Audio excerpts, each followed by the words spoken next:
del síndrome extrapiramidal. Vamos a hacer un repaso anatómico al comienzo. El sistema extrapiramidal básicamente comprende a los ganglios basales. ¿Y qué son los ganglios basales? Son estructuras grises del sistema nervioso central del cerebro,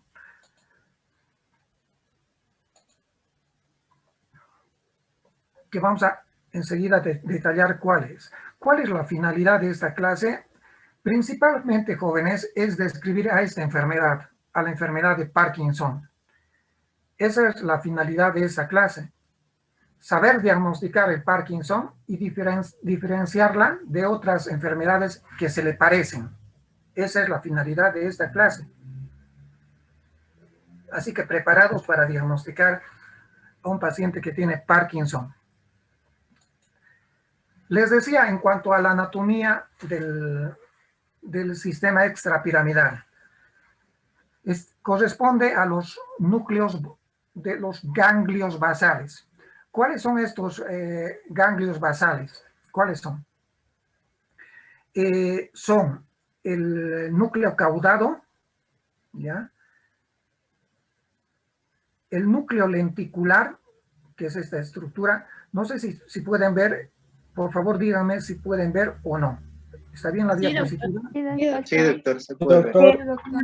El núcleo lenticular, jóvenes, ¿por qué se llama lenticular? Porque tiene la forma de una lenteja, ¿ya?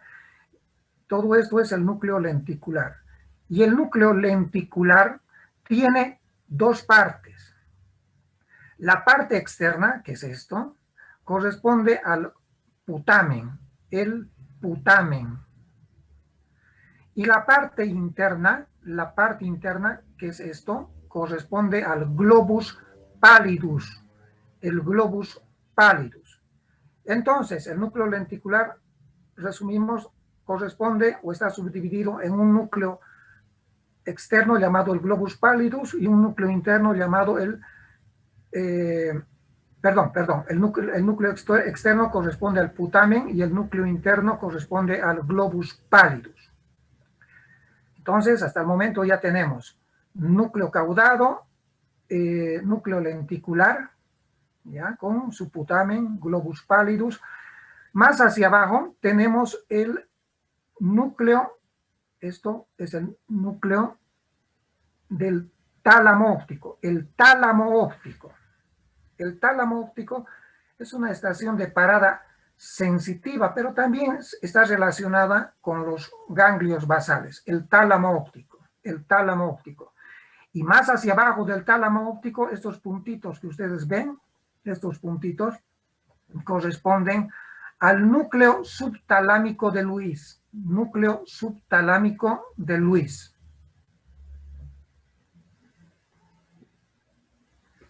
Núcleo subtalámico de Luis.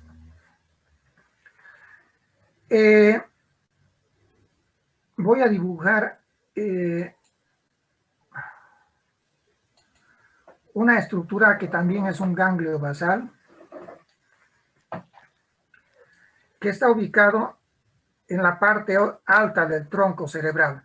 Vean, por favor, el tronco cerebral, ya saben ustedes, está formado por esta parte superior, que es el mesencéfalo, esta parte media, que es la protuberancia, y esta parte inferior, que es el bulbo raquídeo.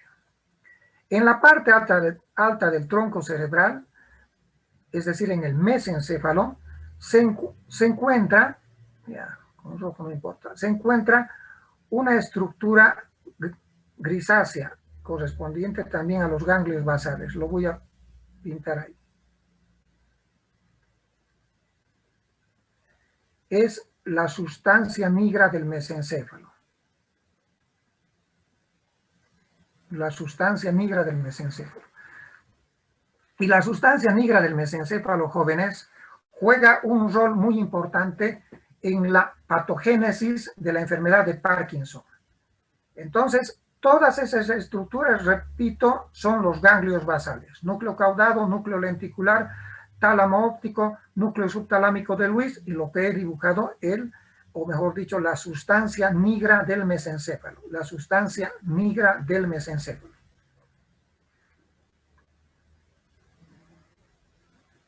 quieren dibujarlo negro, negro. La sustancia negra del mesencéfalo. Perfecto. Esa es la anatomía abreviada de los ganglios basales del sistema extrapiramidal. Ya, sigamos. ¿Cuál es la función del sistema extrapiramidal? ¿Cuál es la función de todos estos ganglios basales? Tiene una acción moduladora de los movimientos voluntarios y posturales.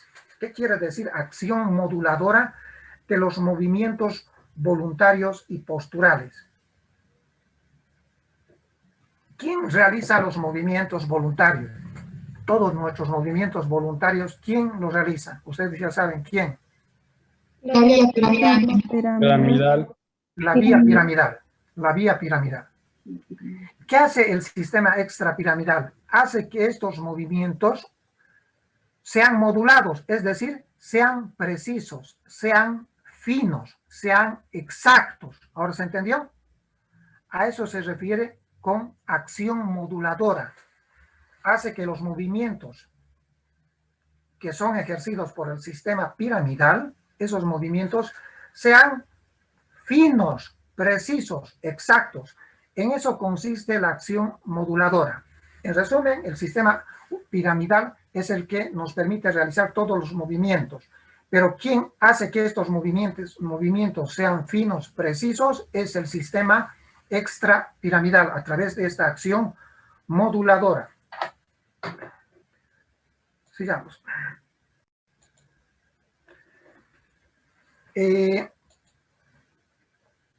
Antes. No sé, creo que sí. Jóvenes, en resumen, puedo decirles que en cuanto a la clínica del síndrome extrapiramidal, podemos decir que en cuanto a la clínica, se pueden presentar cualquiera de estas manifestaciones.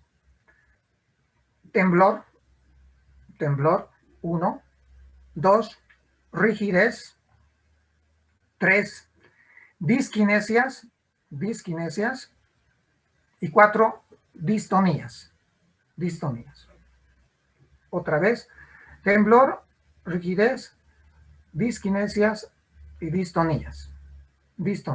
Son 4 manifestaciones. Cualquiera de estas 4 manifestaciones corresponden al sistema o al síndrome extrapiramidal. Ya. No solamente es la enfermedad de Parkinson, un síndrome extrapiramidal. La próxima clase les voy a enseñar que hay otros síndromes extrapiramidales. Pero, en resumen, les he dado las 4 clínicas del síndrome extrapiramidal. Temblor, rigidez, disquinesias y distonías. El temblor enseguida vamos a analizar. La rigidez, la hipertonía del síndrome extrapiramidal. ¿Cómo es la hipertonía del síndrome extrapiramidal?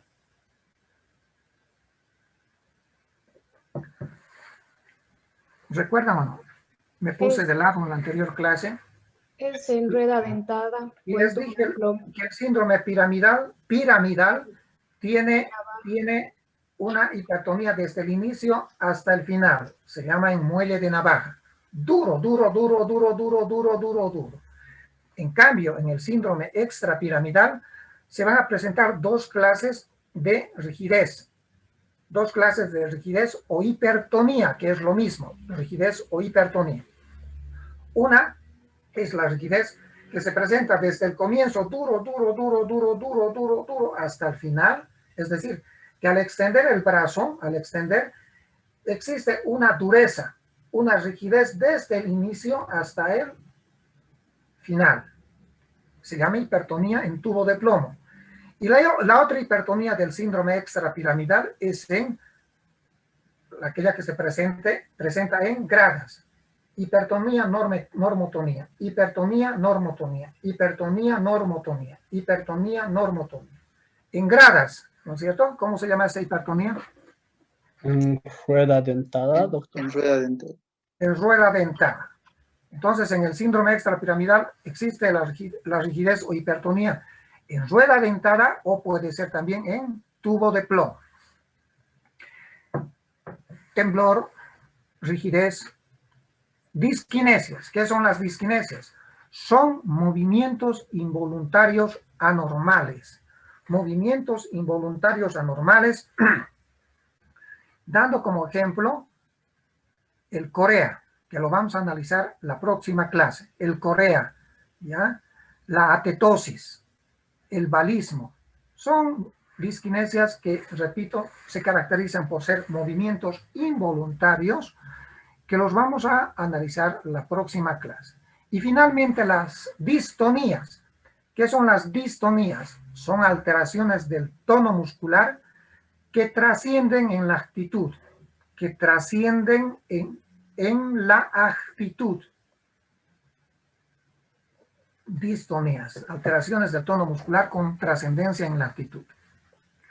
De momento solamente eso en cuanto a las 4 clínicas del síndrome extrapiramidal.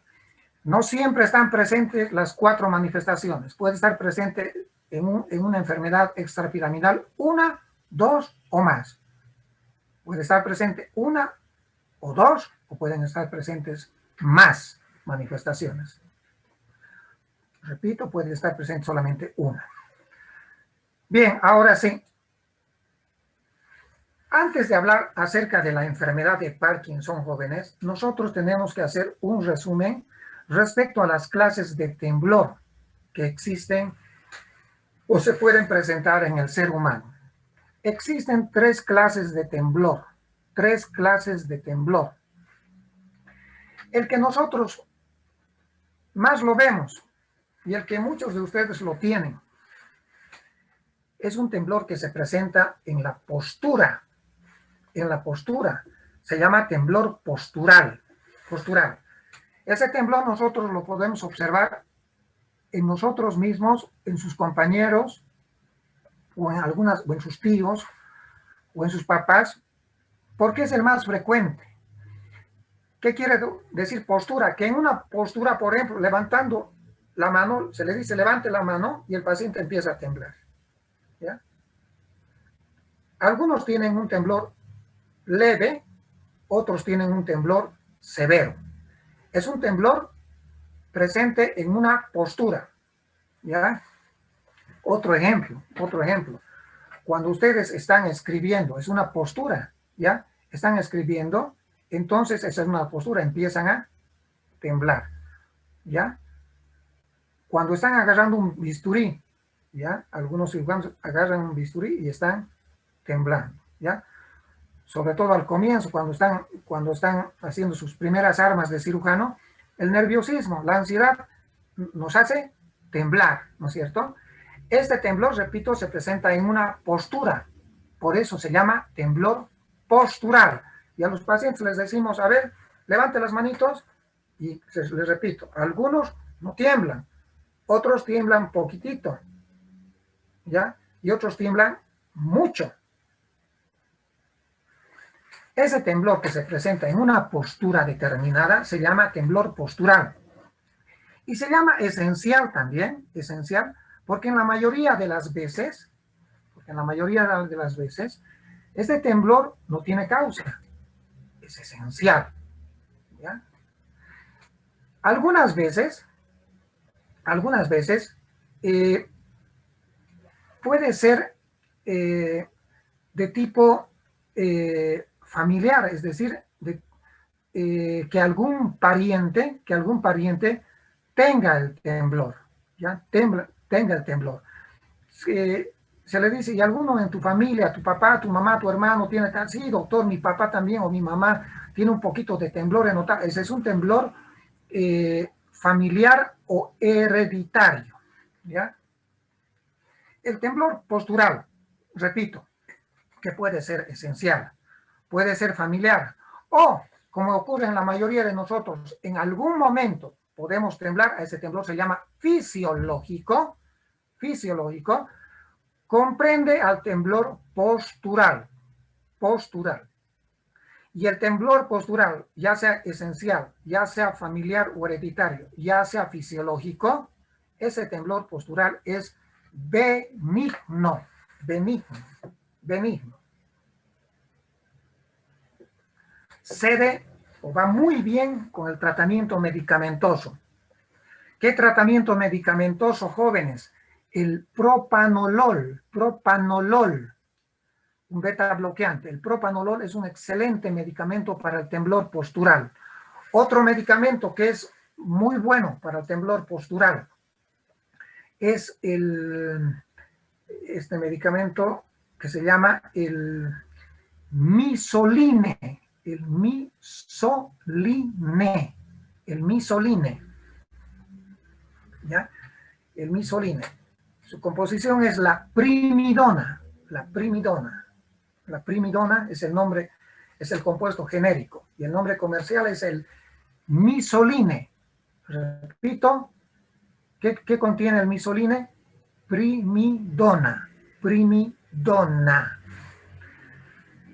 Bien, ese es el temblor que más vemos. Es un temblor que en general es el que es más rapidito, el que tiene más frecuencia.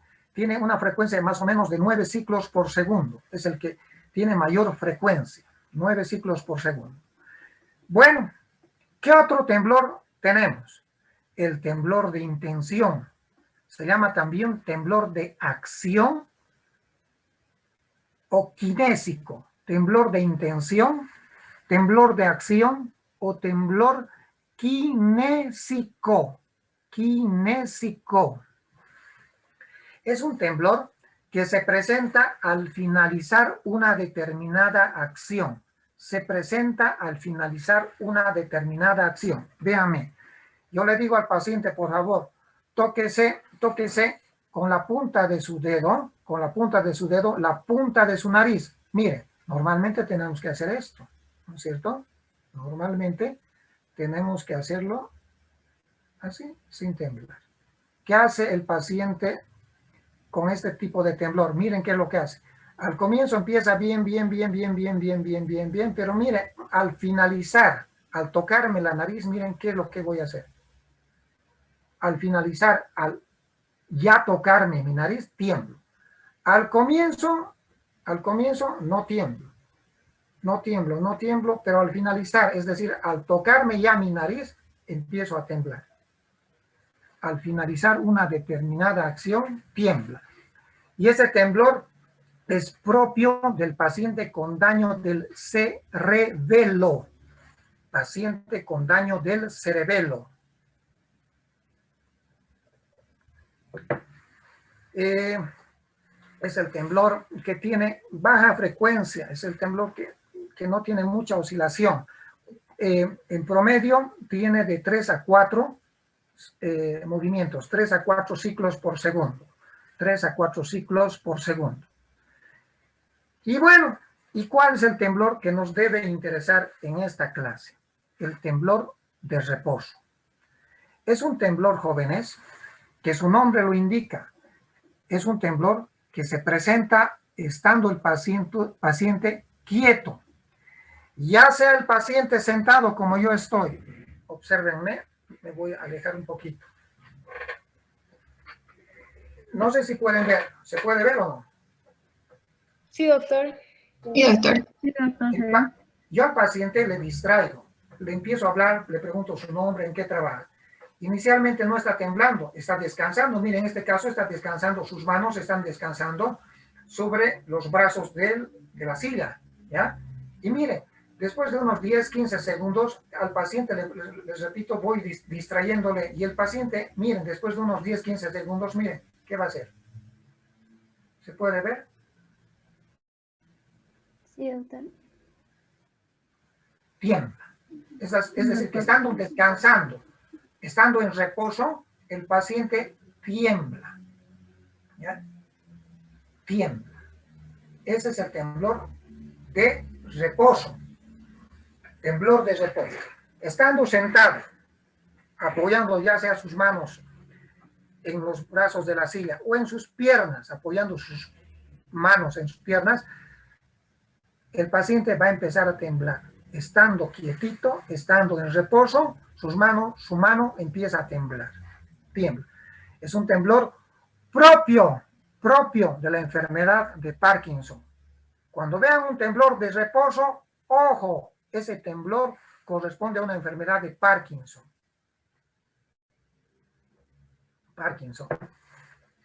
Tiene una frecuencia intermedia, 4 a 6 ciclos por segundo. 4 a 6 veces por segundo. 4 a 6 ciclos por segundo. ¿Ya? Bien, tenía que haber hecho esta introducción del temblor, jóvenes. Tenía que haber hecho porque vean que es el temblor, el de reposo, el que nos debe interesar en esta clase. Un detallito más antes que se me vaya. Cuando una persona tiene un temblor fisiológico, que ya está exageradito, ya dices, ya estás temblando mucho, hombre, ¿qué te pasa? Puede ser un temblor esencial, puede ser un temblor fisiológico, les decía, o un temblor hereditario. Así les decía. Pero jóvenes, tengan muy presente que cuando hay un paciente que tiene temblor postural, ¿ya? Entre ustedes, yo sé que entre ustedes se ven, ¿ya? Siempre descarten hipertiroidismo. Antes de llegar a decir, no, este es un temblor fisiológico, es un temblor esencial, o es un temblor hereditario porque su papá tenía también temblor. No, jóvenes, siempre en el temblor postural, obligación descartar hipertiroidismo. Cuando va a mi consultorio un paciente con temblor postural, ¿ya? Yo pienso en estas posibilidades, que lo más probable es que sea benigno, ¿ya? Pero le hago siempre hacer hormonas tiroideas, porque el hipertiroidismo produce temblor postural. Bueno, ahora sí. Vayamos a ver a la enfermedad de Parkinson. Ya sabemos qué tipo de temblor presenta, pero también la enfermedad de Parkinson tiene otras manifestaciones. Jóvenes, escuchen bien esto. Nosotros, antes de hablar de enfermedad de Parkinson, debemos decir o debemos conocer el concepto de síndrome parkinsoniano, o llamado también parkinsonismo, ¿ya? Síndrome parkinsoniano o parkinsonismo, es lo mismo. Es lo mismo. Existe un parkinsonismo primario y existe un parkinsonismo secundario. El parkinsonismo primario, no tiene etiología, no tiene una causa definida, y corresponde a la enfermedad de Parkinson.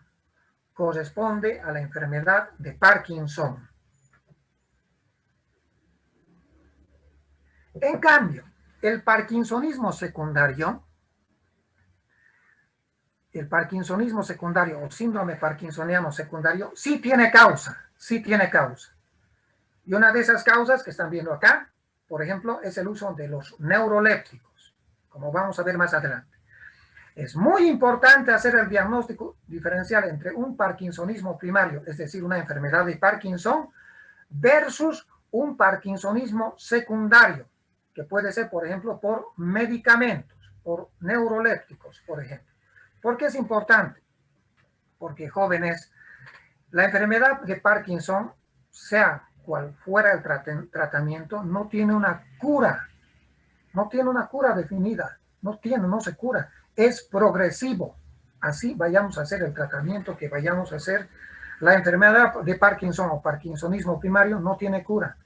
En cambio, el parkinsonismo secundario, tratando la causa, retirando, por ejemplo, los medicamentos, se cura. Entonces, un detalle muy importante a tomar en cuenta. Tanto el síndrome parkinsoniano o parkinsonismo primario como el parkinsonismo secundario pueden tener la misma clínica, ¿ya? Pueden tener la misma clínica. Vayamos ahora a la enfermedad de Parkinson, que repito, puede tener una clínica similar a un parkinsonismo secundario. ¿Cuál es la clínica de la enfermedad de Parkinson? Se caracteriza por una triada. ¿Cuál es esta triada? Temblor. Ya saben qué tipo de temblor. En los primeros estadios, en sus inicios, ¿qué tipo de temblor es? De reposo. Reposo. Es un temblor de reposo. Con el transcurso de los años, jóvenes, el temblor ya no solamente va a ser de reposo, sino también va a ser postural. Pero ¿qué nos interesa a nosotros diagnosticar? ¿Un paciente con enfermedad de Parkinson avanzado o un paciente con principios de enfermedad de Parkinson? En principio. Con Desde principio. luego. Por eso es que ustedes tienen que saber que en los primeros años, unos buenos años, el temblor es principalmente temblor postural. Postural. Y es un temblor característico, les decía, que el paciente estando sentado, caminando o recostado en su camita, véame, empieza a hacer esto. Empieza a hacer. Daría la impresión como si estuviera contando monedas. Es el pildoreo. O como si estuviera contando píldoras. Pildoreo. ¿Ya? Pildoreo. Temblor de reposo. ¿Qué también podemos encontrar en la enfermedad de Parkinson? Que el paciente está duro, rígido, hipertónico. Ya saben qué tipo de rigidez tiene el paciente con enfermedad de Parkinson, en rueda dentada o en tubo de plomo. Y estos pacientes están lentos en sus movimientos, son lentos, ¿ya? ¿Cómo se llama eso? Bradiquinesia o llamado también hipoquinesia. Muy lentos, se hacen lentos. Esa es la tríada característica del paciente con enfermedad de Parkinson. Pueden estar presentes 1, 2 o los 3. ¿Ya? ¿Qué otras manifestaciones se pueden encontrar en el paciente? Marcha a pequeños pasos. Los pacientes andan arrastrando los pies. Andan, como dice aquí, a pequeños pasos, de paso en paso. Sus pasos son cortitos, uno detrás de otro, cortitos. Marcha a pequeños pasos. Y a veces esa marcha a pequeños pasos se hace rapidita. Camina así rapidito, con pasos cortitos, pero rapidita. Esta marcha a pequeños pasos, pero rapidita, se llama marcha festinante. Festinante. Es una marcha a pequeños pasos que generalmente, les repito, es lenta. Pero en algún momento los pacientes pierden el control y empiezan a caminar rapidito. Esta marcha a pequeños pasos se llama marcha festinante. ¿Qué también existe? Cialorrea, seborrea. Estos pacientes caminan como robots. Nosotros normalmente al caminar, ¿qué hacemos? Flectamos, ¿no es cierto? Nuestros brazos, caminamos doblando, flectando, extendiendo nuestros brazos. Estos pacientes, les digo, que caminan como robots. Disminución del braceo. Tienen una fascie inexpresiva.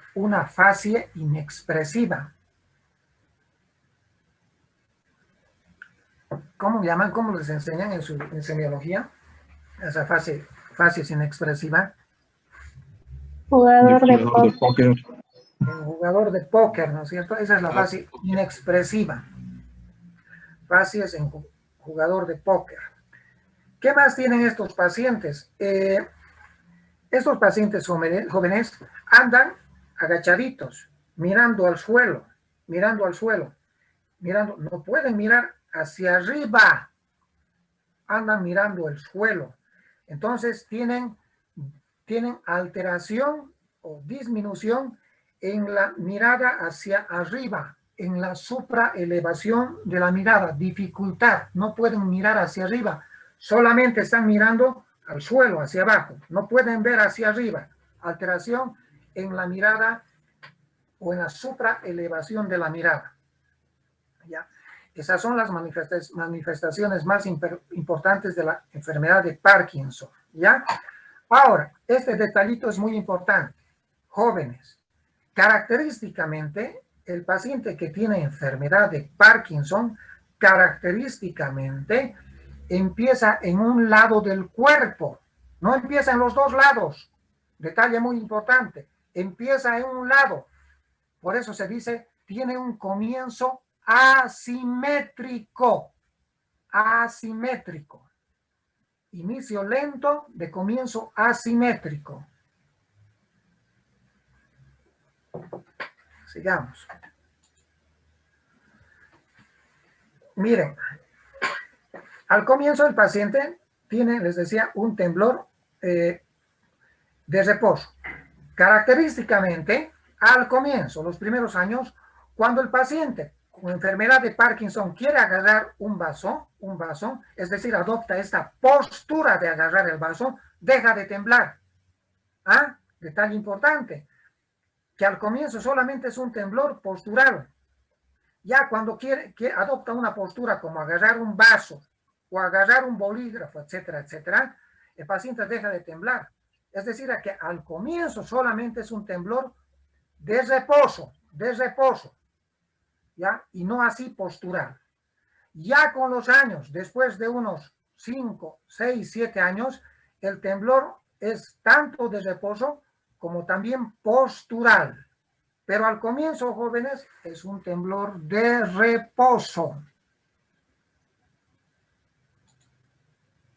Y les decía, andan con el dorso, con el tórax flectado, mirando generalmente hacia abajo, no pueden mirar hacia arriba. ¿Qué también tienen estos pacientes? El trazado gráfico, miren cómo es tembloroso, ¿ya? Pero chiquitito, y este trazado se conoce con el nombre de micrografía, micrografía. Miren con el tratamiento cómo mejoran. El tratamiento vamos a ver enseguida. ¿Cómo se clasifica la enfermedad de Parkinson? Hay una escala que es la que están viendo ustedes. Es la escala de Hoehn y Yahr. Hoehn y Yahr.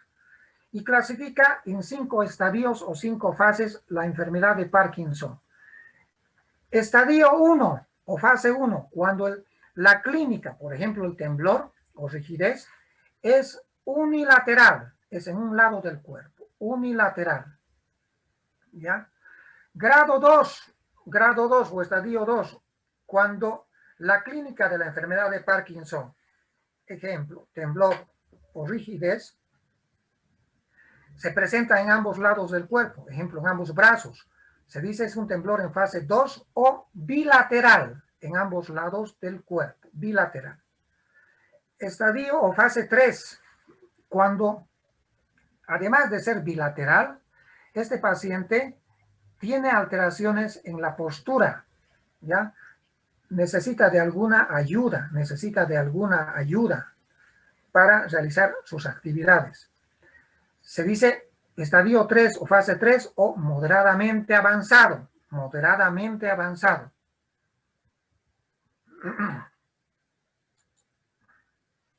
Estadio 4 o fase 4, más que moderadamente avanzada.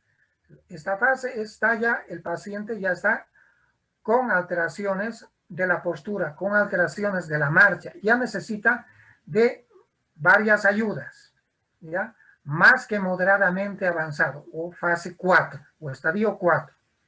Y estadio 5, cuando el paciente prácticamente no es autovalente. Está invalidado, postrado en silla de ruedas. Estadio 5. Y cada vez que veo este dibujo, siempre recuerdo al Santo Padre. ¿Recuerdan Juan Pablo II? ¿Cómo murió? Postrado en silla de ruedas. La enfermedad de Parkinson no discrimina raza. La enfermedad de Parkinson se presenta en negros, en blancos. Se presenta principalmente en personas mayores a los 50, 55 años. Mayores a 55 años, ¿ya? En promedio. Esa es la enfermedad de Parkinson, una enfermedad degenerativa que va progresando lentamente. ¿Qué ocurre? ¿Cuál es la patogenia? A nivel de la sustancia negra, jóvenes del mesencéfalo, ¿qué es lo que ocurre? A ver, les voy a dibujar aquí.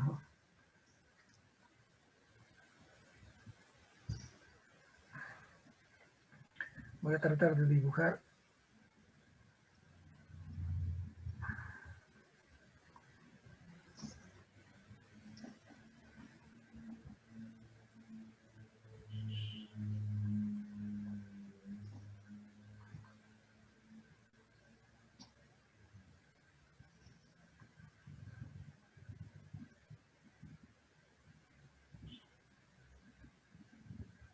Más o menos. Se pueden ubicar que esto corresponde a la parte más alta del tronco cerebral. ¿Cómo se llama esto? Mesencéfalo. Mesencéfalo. Se pueden ubicar, son los pedúnculos cerebrales, ¿sí?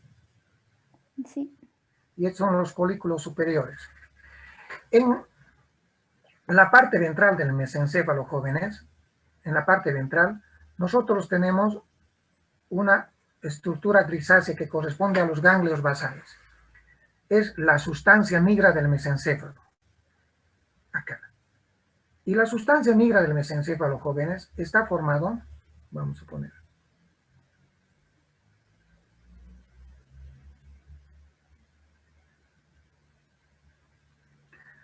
por una parte llenita, atiborrada, llenita de neuronas dopaminérgicas. Es la pars compacta de la sustancia negra. Esta es la parte compacta o pars compacta de la sustancia negra. Parte compacta o pars compacta de la sustancia negra. ¿Ya? Y más hacia atrás, esto que estoy poniendo con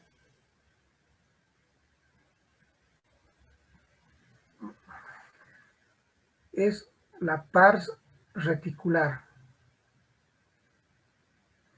de la sustancia negra. ¿Qué ocurre en la enfermedad de Parkinson?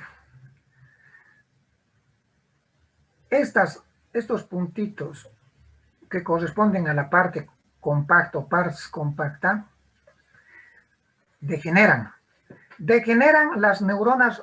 Estos puntos negritos corresponden a las neuronas dopaminérgicas de la parte compacta. Entonces, ¿qué ocurre en la enfermedad de Parkinson? Las neuronas dopaminérgicas empiezan a morirse. Estos puntitos empiezan a desaparecer, ¿ya? Son neuronas dopaminérgicas. Por lo tanto, ¿qué podemos decir? ¿Qué va a faltar en la enfermedad de Parkinson? Dopamina. Dopamina.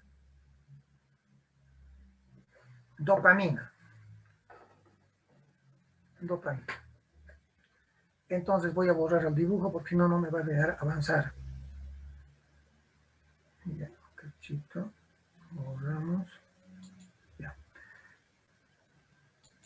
Si nosotros hacemos un corte de la parte compacta como están viendo acá, todos estos puntos grises oscuros corresponden a la parte compacta de la sustancia negra del mesencéfalo. Repito, la sustancia negra del mesencéfalo tiene una parte compacta y una parte reticular.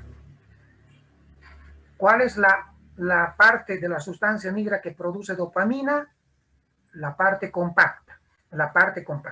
Entonces, en un corte histológico, viendo normalmente la parte compacta de la sustancia negra del mesencéfalo, se la observa así, atiborrada, llena, saturada de esos puntos grises, de esos puntos negritos que corresponden a las neuronas dopaminérgicas. Pero en la enfermedad de Parkinson, estas neuronas empiezan a morirse, empiezan a degenerarse. Y miren qué es lo que ocurre. ¿Se puede entender, no? ¿Se entiende? Sí, doctor. Las neuronas dopaminérgicas son escasas, apenas unas cuantitas. Degeneran, se mueren esas neuronas dopaminérgicas de parte compacta de la sustancia negra. Bien, y por lo tanto no hay dopamina. Y el tratamiento, ya ustedes estarán un poquitito anticipándose, es dopamina. Dentro de estas poquitas neuronas que van quedando, si nosotros hacemos un aumento microscópico, le damos mayor tamaño a estas neuronas, miren, ¿qué vemos dentro de estas neuronas? Vemos estas formaciones circulares, llamadas los cuerpos de Lewy. Los cuerpos de Lewy son inclusiones eosinofílicas de hialina, inclusiones intracelulares, ¿ya?, de hialina, inclusiones eosinofílicas de hialina, están dentro de la célula. No es patognomónico, también se presenta en otras enfermedades, pero también se presentan en la enfermedad de Parkinson. Enfermedad de Parkinson. Bueno, miren, jóvenes, este dibujo. Este dibujo es interesante. En el sistema nervioso central, nosotros normalmente tenemos que tener un equilibrio entre dos neurotransmisores, entre la dopamina y la acetilcolina. ¿De acuerdo? Ahora decimos, para que exista una persona totalmente sana, tiene que existir un equilibrio entre la dopamina y la acetilcolina. Por lo tanto, la balancita tiene que estar al medio, pues, al medio. ¿Qué ocurre en la enfermedad de Parkinson? Mire, disminuye ¿qué cosa? La dopamina. La dopamina. ¿Y hacia dónde se va la balanza? Hacia la acetilcolina. Hacia la acetilcolina. Entonces, en cuanto al tratamiento medicamentoso, ¿qué podemos estar diciendo? ¿O damos qué? Dopamina. Anticolina. Disminuimos acetilcolina. Anticolinérgicos. Contrarrestamos, disminuimos a la acetilcolina dando anticolinérgicos. ¿Y qué anticolinérgicos conocemos o se dan para la enfermedad de Parkinson? El triexifenidilo y el piperideno.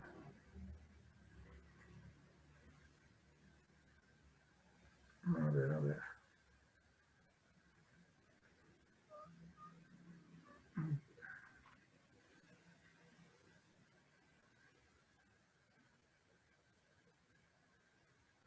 El piperideno o el triexifenidilo. Esos son los anticolinérgicos que se utilizan en el Parkinson, pero hoy en día su uso es limitado. ¿Por qué no se utilizan estos dos anticolinérgicos ya mucho en la enfermedad de Parkinson? Hasta hace unos años se usaban pues estos dos anticolinérgicos. Hoy en día ya su uso, les vuelvo a repetir, es limitado. Si se usa es por muy poco tiempo, 3, 4 meses, no más. Es mejor no dar o dar muy poco tiempo. Mejor no dar. ¿Por qué no? Porque la enfermedad de Parkinson se presenta sobre todo, les decía, en personas mayores, 55, 60 años para adelante. Y en las personas mayores, estos anticolinérgicos, ¿qué es lo que producen? Lo que producen es confusión, atontamiento. Entonces, por este motivo, tanto el piperideno como el triexifenidilo tienen un uso muy limitado. Mejor no dar en la enfermedad de Parkinson, mejor no darlos. Pero antes se lo daba, ya saben por qué. Porque existía un predominio de la acetilcolina. Y por eso se daban estos anticolinérgicos. Bueno, borramos. Sigamos. Entonces, ¿qué también? Entonces, si no vamos a dar anticolinérgicos, ¿qué vamos a dar? Dopamina. Desgraciadamente, jóvenes, la dopamina no entra, no atraviesa la barrera hematoencefálica. No entra. O sea, no entra al sistema nervioso central, donde lo necesitamos. Qué macana, ¿no es cierto? Pues, como no entra, tenemos que dar su precursor. El precursor de la dopamina se llama, se llama la levodopa. La levodopa.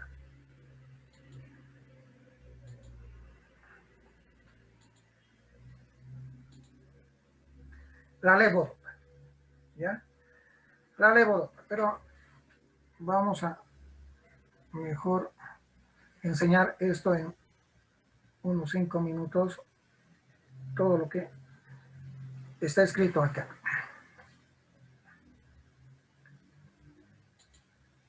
¿Ya? ¿Cómo damos la levodopa, jóvenes? ¿Cómo damos la levodopa? Atentos, jóvenes, porque esto sí que yo les pregunto. Yo les voy a preguntar, por favor, atentos.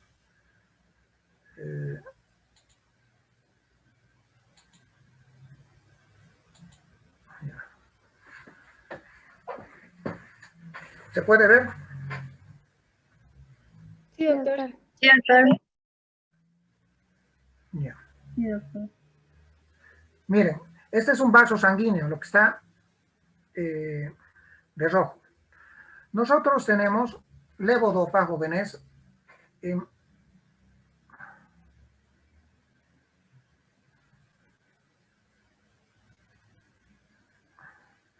¿no? Tenemos levodopa en varios compuestos, o perdón, en varias tabletitas. Por ejemplo, el más conocido es el glifoparkin, el Celer, el Madopar. Todos estos medicamentos, dentro de su composición, tienen levodopa. ¿Y qué es lo que nosotros damos o hacemos dando levodopa? Entonces, lo primero que hacemos es...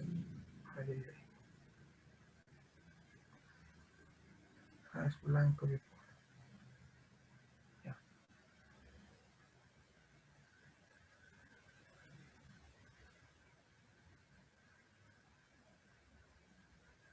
Levodopa.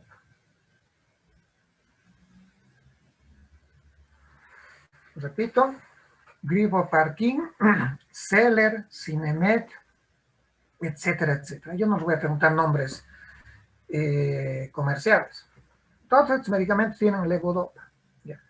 ¿Qué pasa cuando una persona ingiere la levodopa? Un doble camino.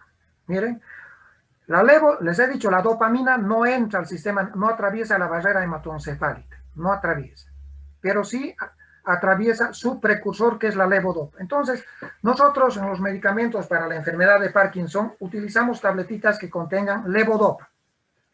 Esta levodopa ingresa a la sangre, ingresa ya al torrente sanguíneo, y miren qué camino sigue. Dos caminos, les decía. El principal, la levodopa sí va a atravesar la barrera hematoencefálica. ¿Están viendo? Está entrando, está atravesando la barrera hematoencefálica. La levodopa, cuando ya ha entrado al sistema nervioso central, en la presinapsis, ¿se está entendiendo? Esta es la presinapsis, esta es la sinapsis, y esta es la, ¿qué será esto? La possinapsis. Possinapsis. La possinapsis. En la presinapsis, la levodopa se va a convertir ¿en qué? Dopamina. En dopamina. En dopamina. Y la dopamina, pues, miren, sale hacia la sinapsis. Hacia la sinapsis. Y miren qué caminos sigue. Principalmente su acción va a ejercerla a nivel ¿de dónde? De los receptores postsinápticos. Va a ejercer principalmente a nivel de los receptores postsinápticos D2. D2 ejerce principalmente su acción a nivel de los receptores dopaminérgicos postsinápticos número 2. Número 2. También, ¿qué otro camino sigue? También puede ir, ¿dónde? A los receptores dopaminérgicos D1. También puede ir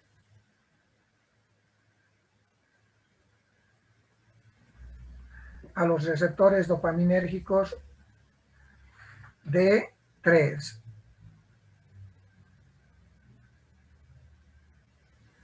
D3. No me gusta.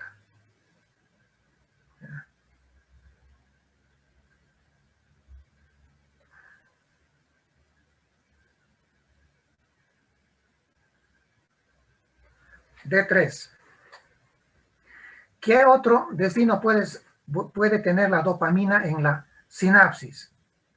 Ser degradada, metabolizada por una enzima, la monoaminooxidasa B.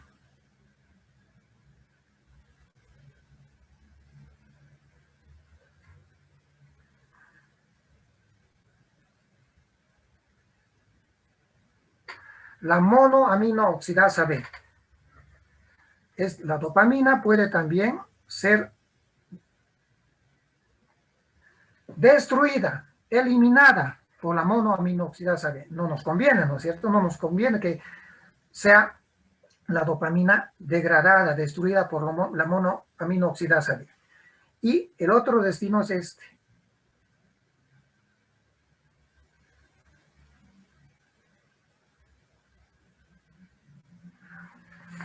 ¿Volver a dónde? A la presinapsis. ¿Cómo se llama este mecanismo que les enseñé? Recaptación. La recaptura, ser recaptada hacia la presinapsis. Entonces, ¿qué es lo ideal? Lo ideal es que esta dopamina actúe a nivel de los receptores dopaminérgicos postsinápticos número 2. Número 2.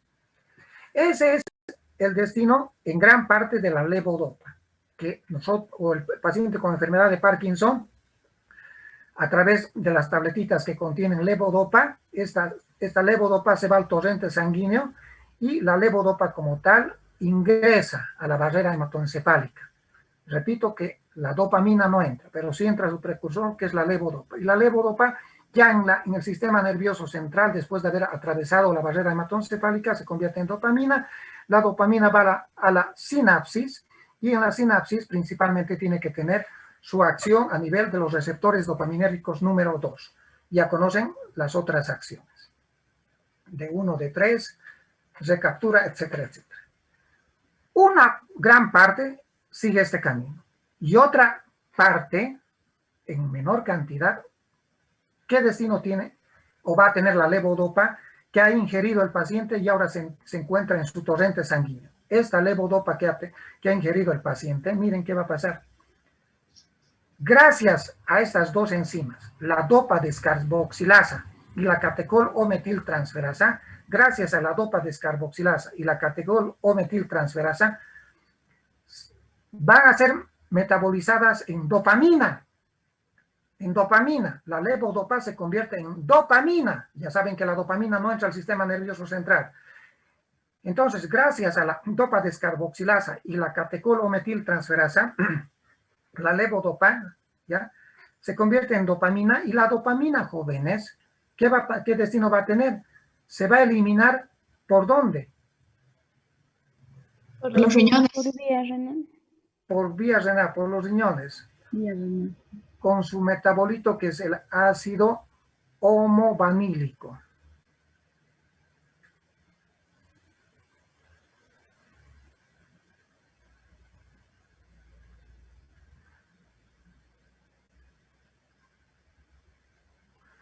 El ácido homovanílico, ese es su metabolito. Ya. Muy bien, muy bien. Entonces, ya tenemos una estrategia terapéutica. ¿Qué vamos a dar? Levodopa. La mayoría de las tabletas para el paciente que tiene enfermedad de Parkinson contienen levodopa. ¿Existirán otras estrategias, jóvenes? Doctor, en ese sentido yo tenía una pregunta por curiosidad, si es que alguna vez, ¿puedo preguntarle? Mejor pregúntame al final. ¿Ya? Está bien. Daremos otras opciones, pues, que también, ¿qué podemos hacer para que haya más levodopa acá? Y no acá. Quizás inhibir la Protagonistas dopaminérgicos. Medicamentos que aumenten la levodopa, ¿dónde? En la sinapsis. Medicamentos que aumenten aquí, en la sinapsis. Tenemos que tener medicamentos que aumenten, que haya más cantidad de dopamina en la sinapsis. ¿Cómo?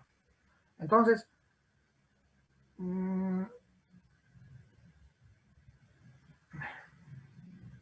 atentos, atentos, jóvenes.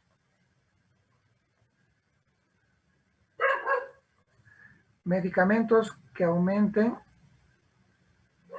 la dopamina en la sinapsis. ¿Cómo podríamos aumentar dopamina acá en la sinapsis? ¿Habrá alguna manera? ¿Aquí habrá alguna manera o no? Quizás inhibiendo lo que son las enzimas destructoras. Sí. Inhibiremos pues estas enzimas, destruiremos estas enzimas para que parte de la levodopa no se vaya a metabolizar en dopamina y no se vaya por los riñones en forma de ácido homovanílico. ¿Cómo? Hay medicamentos que inhiben a la dopa descarboxilasa. ¿Qué medicamentos? ¿Qué medicamentos? Tenemos aquí la carbidopa y la benseracida. Carbidopa, con B labial, carbidopa y la benseracida.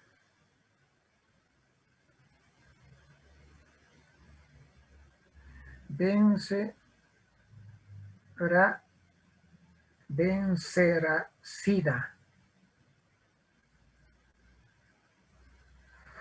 La carbidopa y la benseracida son medicamentos que inhiben o destruyen a la dopa descarboxilasa. Y si vamos a inhibir a esta enzima, ¿qué va a existir? Entonces no se va a ir la levodopa a los riñones. ¿Se está entendiendo? Sí, doctor. Sí, doctor. No me va a dar espacio, entonces voy a ir cortando esto, la benseracida. Ya. ¿Qué otros medicamentos? Además, medicamentos que inhiban a la catecolometiltransferasa. El tolcapone y el entacapone.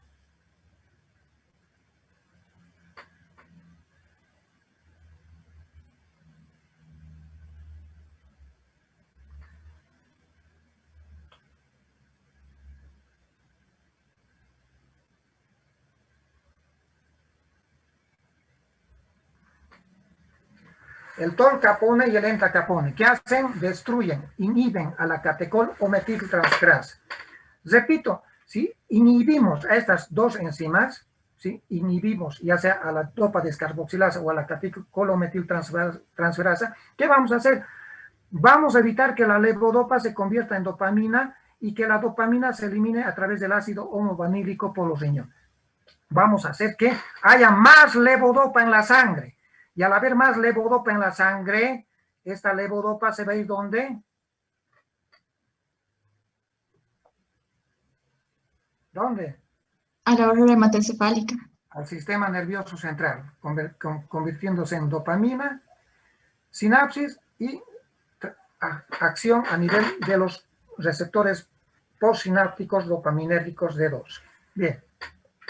¿Habrá otra forma de aumentar dopamina en la sinapsis? Inhibir a la monoaminoxidasa. La recaptación. Dice, ¿qué? Inhibir. ¿Sí? Inhibir la recaptación de la dopamina, ¿sí? Para que haya más dopamina acá. ¿Y cómo inhibimos? ¿Con qué medicamento? Hay un medicamento, un antiviral que se llama la amantadina. ¿Han escuchado hablar?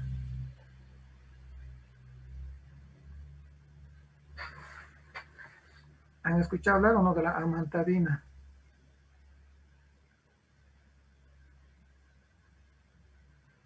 La amantadina inhibe la recaptura de la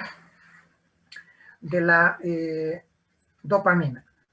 Por lo tanto, si se va a inhibir la recaptura, pues vamos a tener más dopamina en la sinapsis.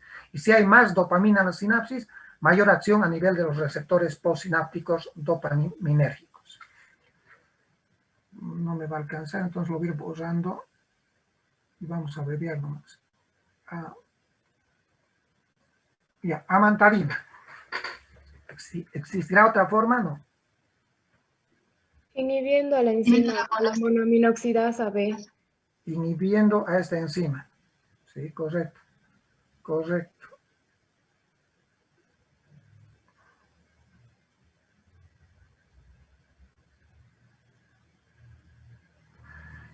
Podemos inhibir con un medicamento que se llama la selegelina.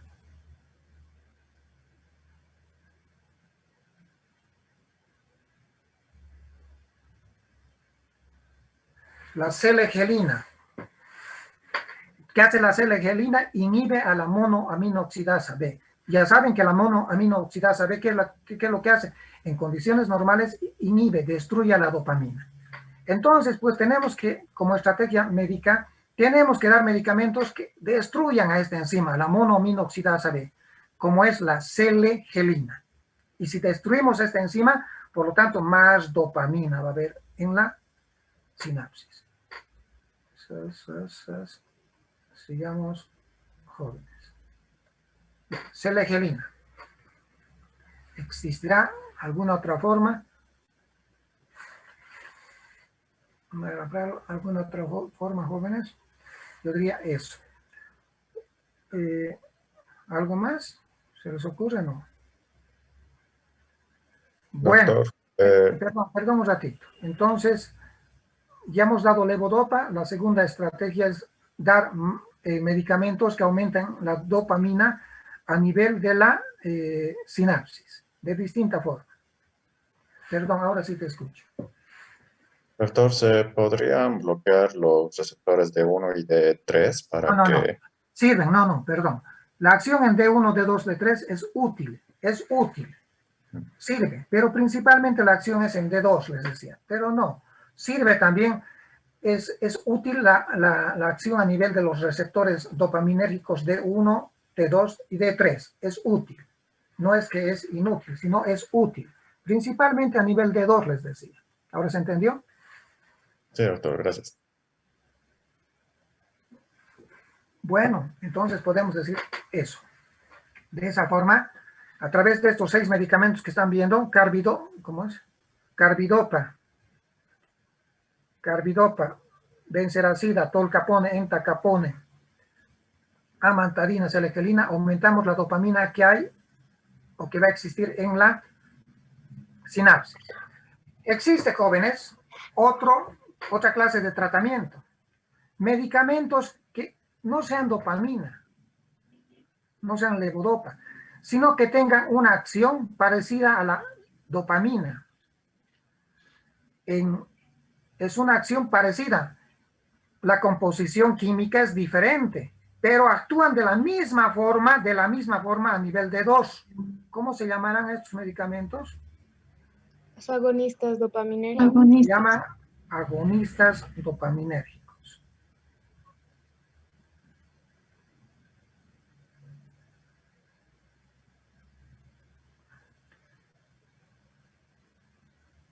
Agonistas dopaminérgicos.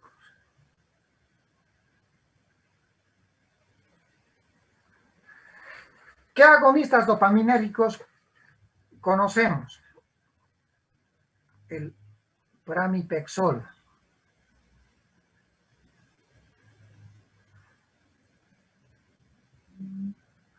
El pramipexol, el rotigotin.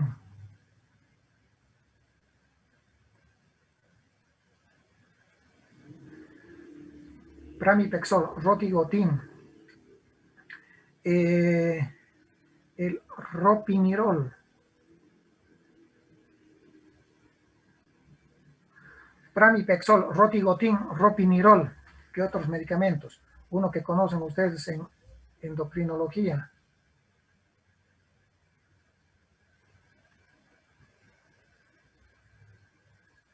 La bromocriptina, la pergolida, otro medicamento que también conocen en endocrinología, la cabergolina.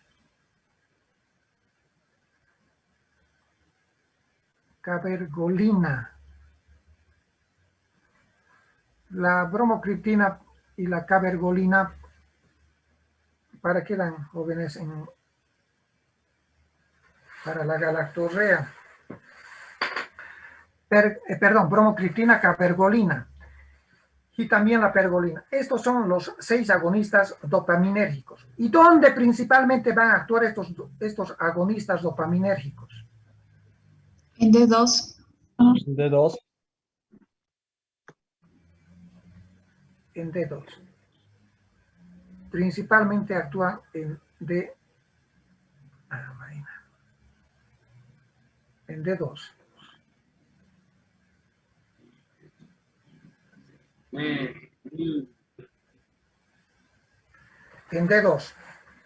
En D2. Bueno, si quieren sáquenle una foto.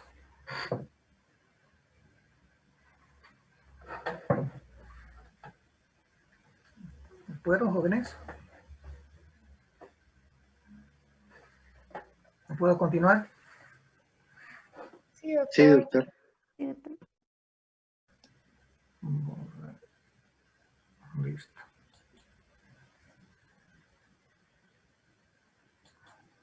Volvamos, ya estamos casi terminando.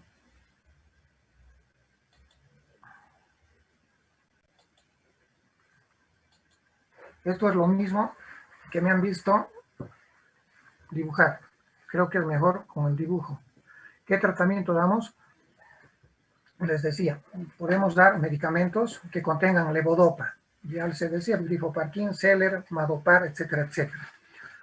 Que contengan medicamentos que eviten el metabolismo de la levodopa y que haya mayor cantidad de dopamina en la sinapsis. ¿A través de qué medicamentos? De la carbidopa, benseracida, tolcapón, entacapón, selegelina y también la mantadina. No se olviden que el mecanismo de acción de la mantadina es evitar la recaptación. Y que también podemos dar agonistas dopaminérgicos. Bromocriptina, pramipexol, ropinirol, rotigotin, pergolida, cabergolina. A mí no me gusta enseñar de memoria, sino me gusta enseñar razonando. ¿Qué más? Finalmente, con esto, esta es la sustancia. Vean, jóvenes, este es el mesencéfalo.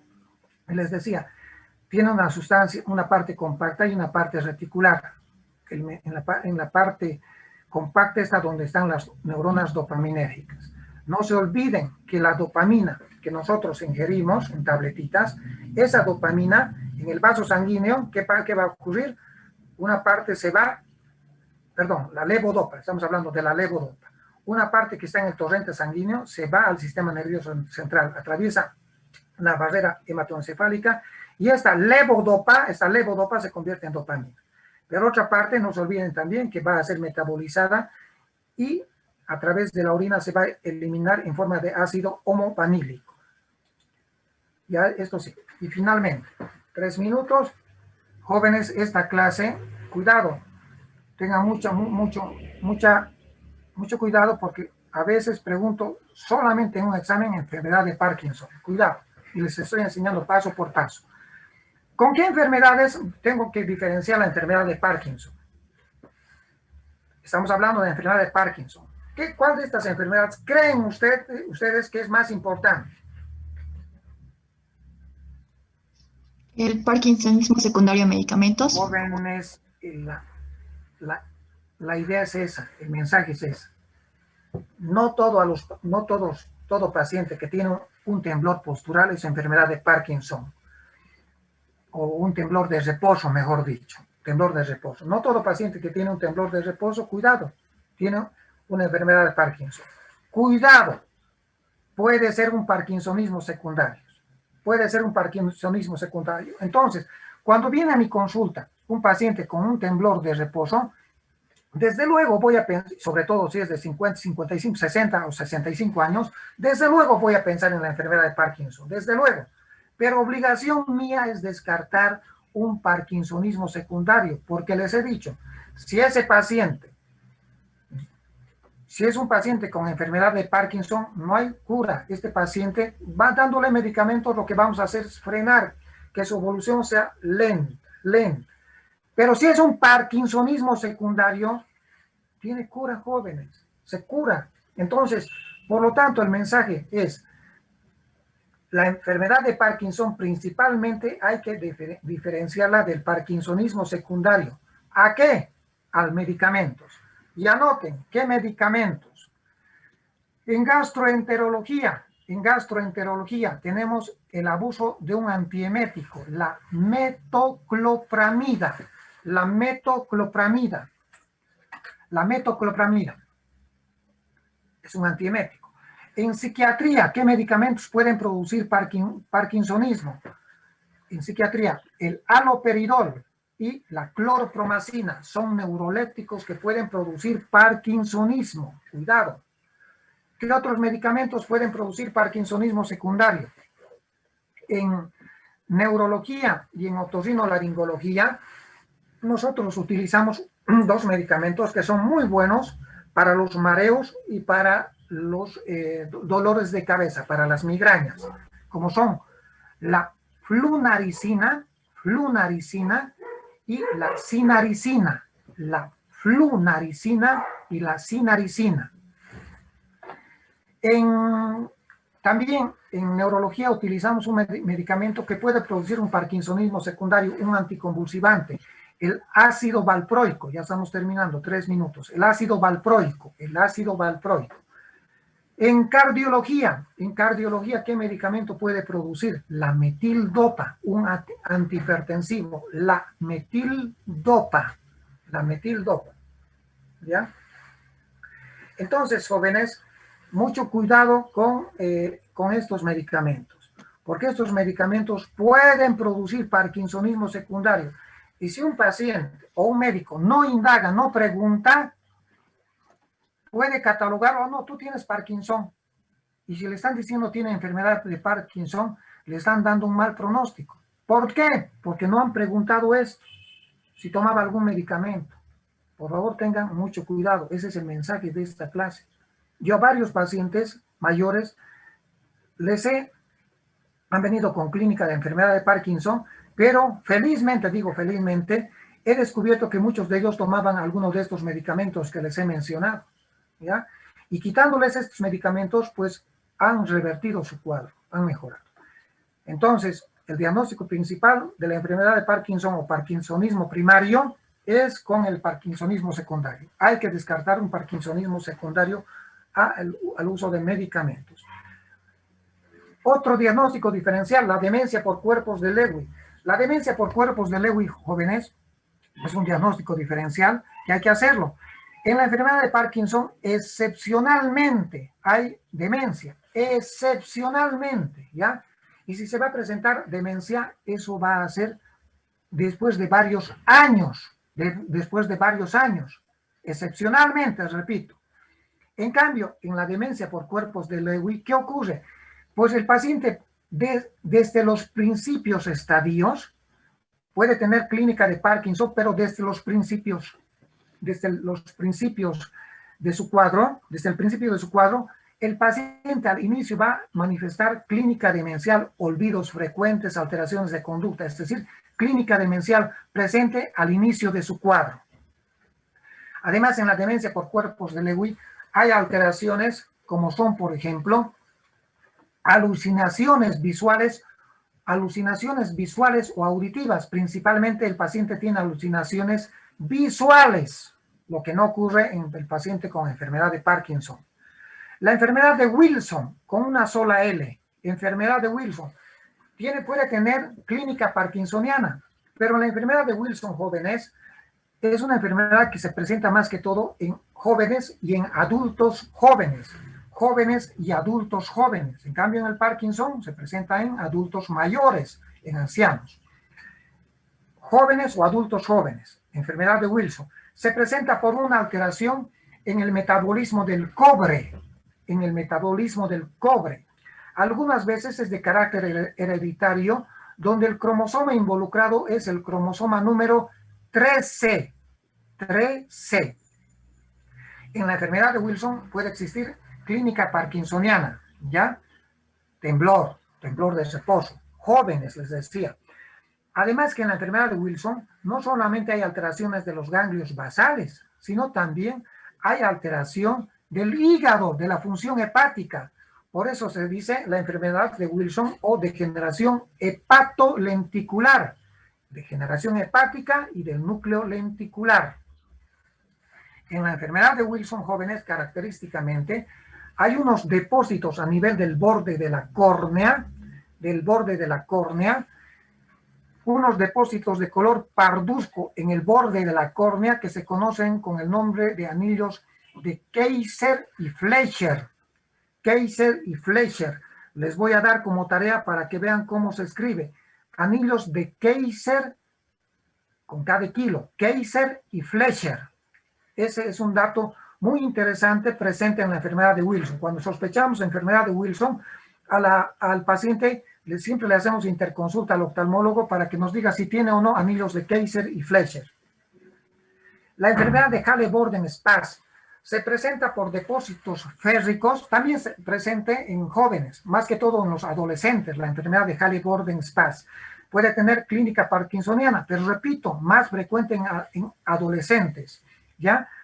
Estos depósitos de hierro, depósitos férricos, están presentes ¿dónde? En la resonancia se ve. ¿Dónde estos depósitos férricos? En la resonancia nuclear magnética cerebral, estos depósitos férricos se los ve a nivel del globus pallidus y de la par reticular de la sustancia negra. Del globus pallidus y de la sustancia reticular, no he dicho compacta, sustancia reticular de la sustancia negra, par reticular de la sustancia negra.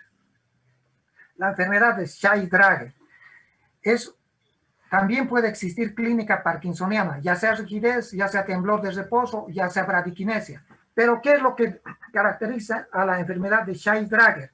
Lo que caracteriza son las disautonomías, que pudiendo existir ya sea temblor, rigidez o bradiquinesia, lo que predomina son disautonomías. Por ejemplo, diarreas nocturnas.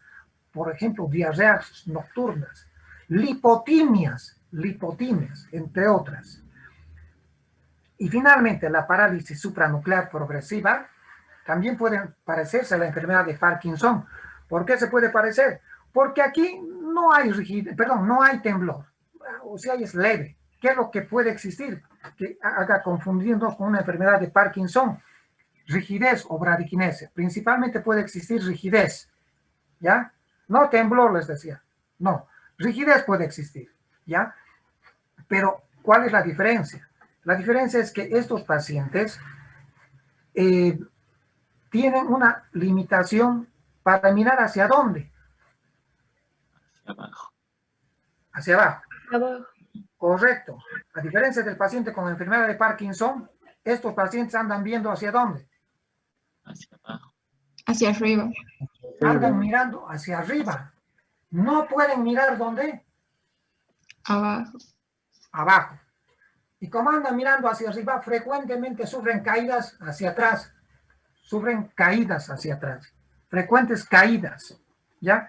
Además que en la parálisis supranuclear progresiva es frecuente la evolución hacia la demencia.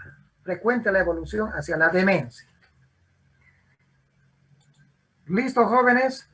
Esta es la clave. No olvidar la tríada de la enfermedad de Parkinson y no piensen que todo temblor representa una enfermedad de Parkinson. Primero digan qué tipo de temblor es. Temblor de reposo. Y si es un temblor de reposo, ojo, puede ser una enfermedad de Parkinson, pero obligación nuestra descartar que no sea secundario, es decir, que no esté tomando medicamentos. Porque si es secundario, éxito en el tratamiento. Porque si es primario, es decir, enfermedad de Parkinson, mal pronóstico. Ahora sí las preguntas sobre.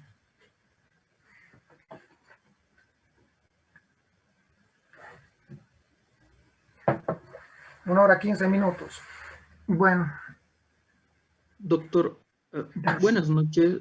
Disculpe, ¿cuál es no le escucho muy bien, ¿cuál es la otra enzima que transforma a la levodopa en dopamina, aparte de la dopa descarboxilasa? Ya. La catecol o metiltransferasa. Ya. Muchas gracias. La catecol o metiltransferasa.